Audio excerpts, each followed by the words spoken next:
Well, I suppose you're here to tell me how great using an iPhone SE 2 is, huh? Well, it actually... You want to talk about how awesome it is to have a home button again and be able to click twice to activate multitasking, and you want to brag about how Touch ID works with all kinds of sunglasses, and you don't have to hold the phone in a specific way to get Face ID to work either, and you're going to brag about how much lighter it is to hold in the hand compared to all those steel phones out there, and you're going to brag about how... Do you want an iPhone SE? No! I want my dynamic island! But it'd be really cool if they made an SE Plus, like that was kind of based on the 8 Plus. But that's stupid! That's stupid. Well then, let's begin.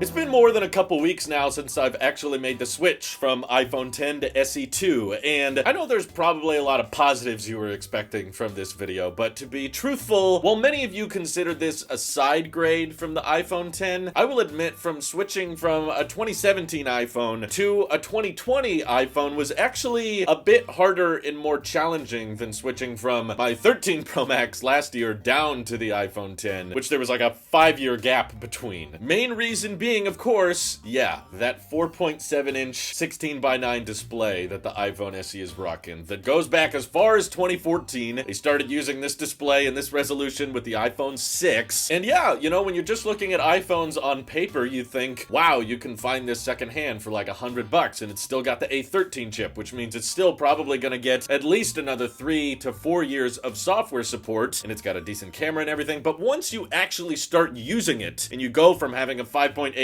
OLED display to a 4.7-inch LCD, you start to realize, ooh, okay, a lot of the things I like about my iPhone and the gestures and the fluidity of the animations and the icons and the toggles and everything, a lot of what I like about the iPhone actually stems from that, so-called bezel-less design. Not only is it super nice to just have a flashlight toggle right on the lock screen, which for some reason this can't have. Don't tell me to jailbreak. I never did jailbreaking back when it was popular, and I'm definitely not going to do it now when it's dead. But every time I want to activate the flashlight, I got to swipe up from Control Center, and I don't know if it's just an optimization problem, but it feels like there's too much padding between a lot of the buttons in Control Center. So even though I kind of tried to rival and bring over everything from my iPhone 10 to the SE 2, I had to kind of remove a row of Control Center icons because they just start stacking on top of themselves, and it starts graying them out way too low for some reason. I don't know if this is a bug or something that's not supposed to be there, but regardless, I'm just telling you how my experience has been since switching to the SE2, and everything about it is decent, but that display continues to come up as, ooh, okay, this is gonna be more challenging than I thought. Same thing I feel like with a lot of third-party apps. It's just when you have such a shorter display, you can't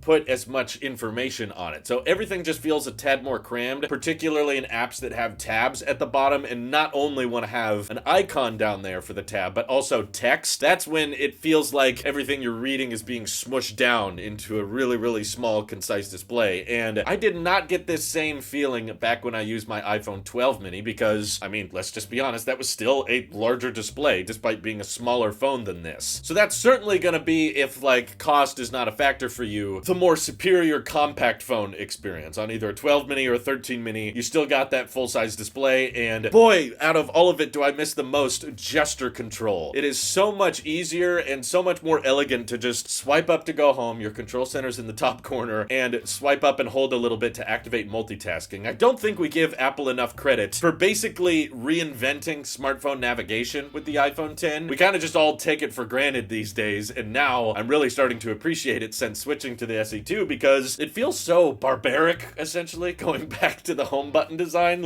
For one, it clicks all the time. You're so used to hearing every time you go home, there's another click. And especially if I'm using my phone and my wife's reading or relaxing or something and the room is quiet, and you start clicking all the time to go home, or to activate multitasking, you have to click twice. Or for me to reduce white point to get the display dimmer, I click it 3 times. And there's just not really a great way to turn off that sound that it makes. And I also just feel like the Taptic engine is going off way more than it needs to. So, the home button was good at a time. I think think it was fine for the launch of the iPhone. Maybe gesture control would have been too much, but once you've gotten used to gestures for so many years like I have, you know, I was using the 12 mini before the 13 Pro Max and the 11 Pro Max before that and the 10s Max before that. So I had just for so many years been accustomed to doing gestures for everything. Now not going back to gestures for navigation is, yeah, I realized this is why we don't do this anymore. I'm grateful Apple didn't just replicate the home button virtually, which is what a lot of Android phones were doing back when they started removing buttons and going for that bezel-less design approach. They were just like, yeah, put those same navigation buttons now on the display, and Apple realized, nope, there's a more elegant and fluid way to incorporate those big displays. We don't need buttons anymore. We can do everything with just a simple swipe, and I like that, and I miss that, but that's okay because this is still helping me battle with my smartphone addiction. I spent way too much time on my phones before anyway, so by having a less,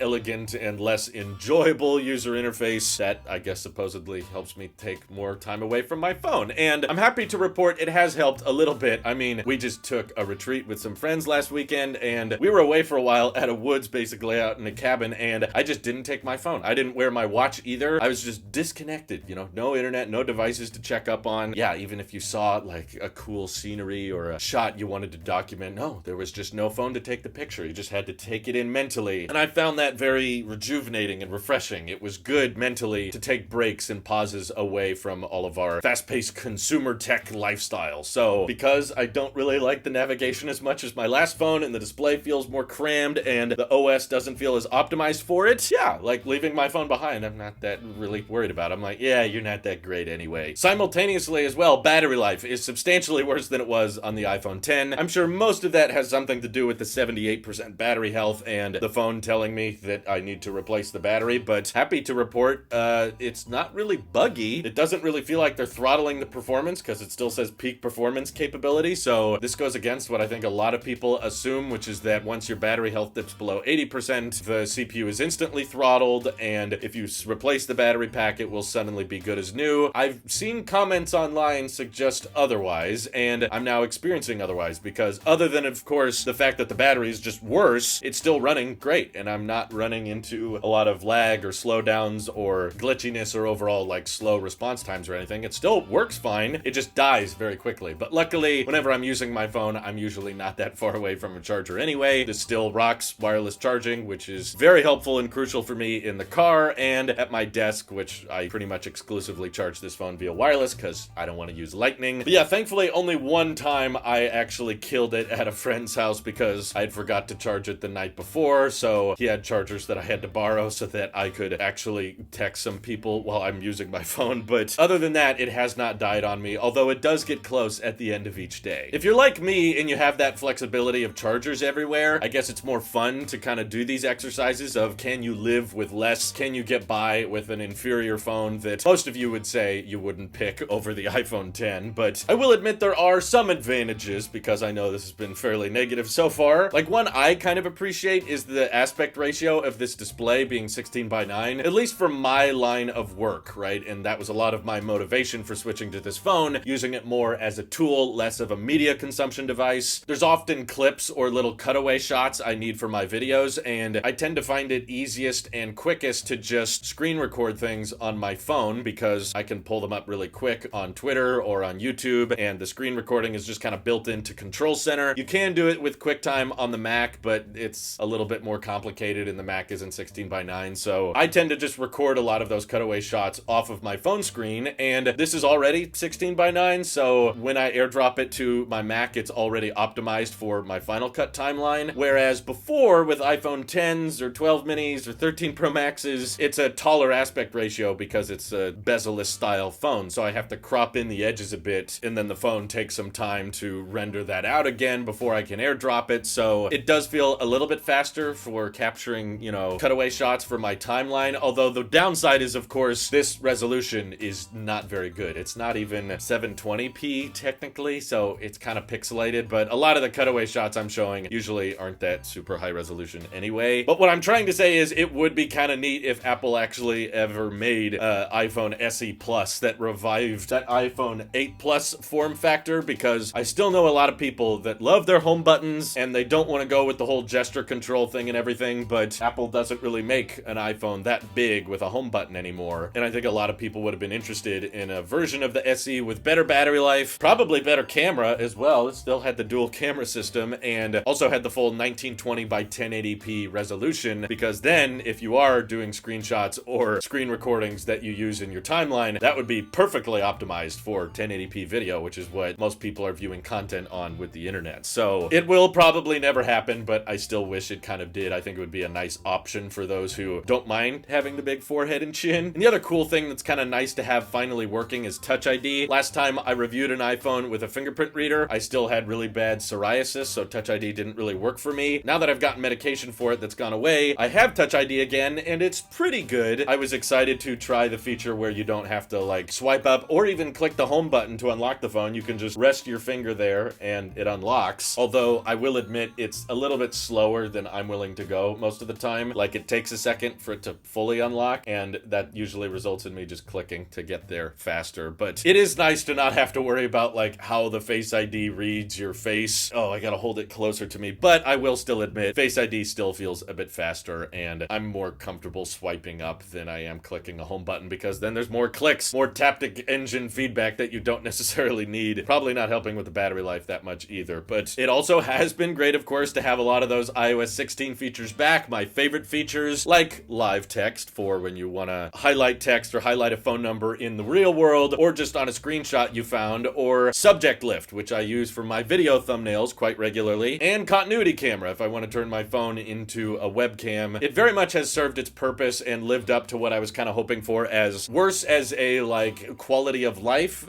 device, but I think much better in regards to content creation as a tool. I've actually switched all of my video thumbnail creation to this phone. I don't use my iPad for any of that now because subject lift is just so reliable and works fine. And I still think the single camera is still pretty great. It looks better than my MacBook webcam does, and it works wirelessly, so you can position it wherever you need it to be. And I'll admit, I can tell there's HDR improvements with the A13 chip compared to the A11 chip. So even though the iPhone 10 has a telephoto lens, I didn't find myself using it all that much, and because of how much better HDR is with photos on this, I would argue the SE2 has a better camera, although I can understand why some of you may disagree with me on that. I still think portrait mode a lot of the time looks better from the main lens than it does on the really crappy and condensed telephoto lens on the iPhone 10, which just does so poor in low light situations. I'm still confused why Apple didn't bring night mode to this phone, or even the SE3. They have the same chips as the iPhone 11 series, which got night mode, but Apple claims you need focus pixels to get night mode. Right, that's totally believable. They probably could do it, it just would take a couple more seconds to actually load, and because Apple was like, oh, that would be too clunky, we're just not gonna add it. We need you to upgrade to the iPhone 11 or newer, and then you can have night mode. But that's okay, thankfully my wife is still rocking an iPhone 11, so she has that around, and I'm pretty much always with her, so if we need a night mode shot, or we want to take an ultra-wide shot or something, we still have her camera. This has been reduced to basically the work phone, and one other nice benefit that I will acknowledge that is kind of a fault on my car's design, but where the wireless charger is on my car, it's kind of behind where the center display is. And on my older phones, even the iPhone 10, the displays were so big and so tall that when I put them on the wireless charger, you couldn't see the full display. Like, it was cut off because it was mounted too high in the car. But with this display, it's so short and it's so small that I can actually see the entire screen when it's sitting there wirelessly charging, which I work in my car sometimes, and that's kind of useful to me. I appreciate that. So, very niche thing, I know, but